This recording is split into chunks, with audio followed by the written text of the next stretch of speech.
Hello and welcome to the Visa newsletter of 12th of January 2018 from Down Under Visa. Firstly, Happy New Year. An enthusiastic Happy New Year to all of our clients, new, existing and former clients.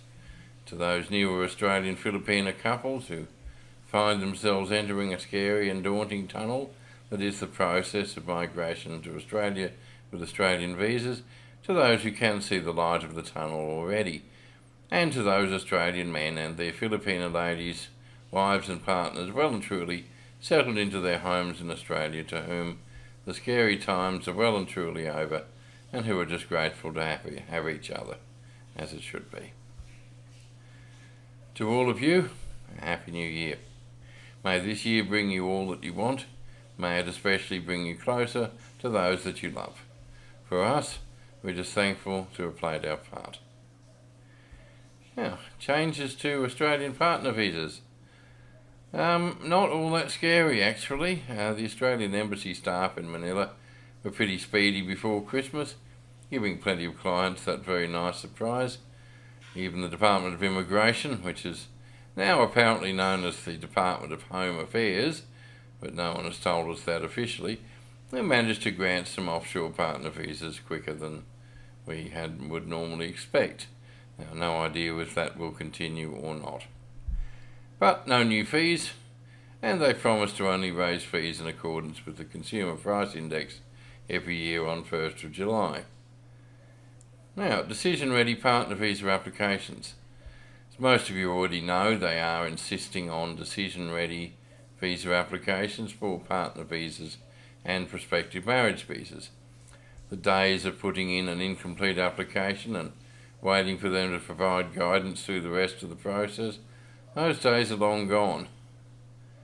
Now, we have always insisted on that standard, and only on a handful of occasions where the client has been desperate did we ever lodge something of a lesser standard, and only after the client promised to make up the deficit in a timely fashion.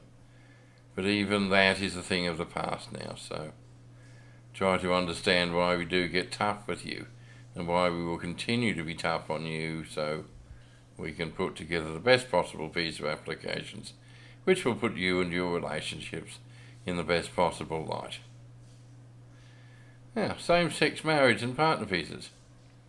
As we announced in December 2017, changes in the Marriage Act of 1961 have meant that as far as the migration regulations, the definition of spouse includes same-sex marriages, gay marriages. So therefore the doors are open for genuine Australian Filipino same-sex couples to apply for partner visas and prospective marriage visas based on actual or intended same-sex marriages in Australia.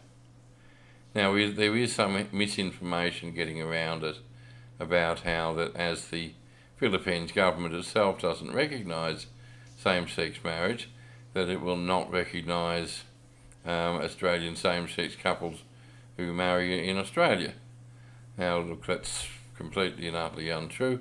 We've already had a trickle of same-sex couples with marriage intentions come to us since then, and as have professional colleagues of mine who deal with other prospective migrants to Australia from other countries. So, yes, it's same-sex couples who intend to marry or have married in Australia or in other countries where same-sex marriages are recognised. Yes, we may help you. Now, false information and visa refusals. The ever-present tendency to lie on visa applications still exists, sorry to say. We've had a few clients at the moment who are being asked to explain themselves by the department, and if these are established without doubt as being containing false information, the end result won't be pleasant at all. I won't get into detail for obvious reasons. Just be completely aware that they are looking at false statements and bogus documents, omissions of important facts, and anything that puts the identity of the applicant in doubt. Leave out some essential information and your application form itself becomes a bogus document.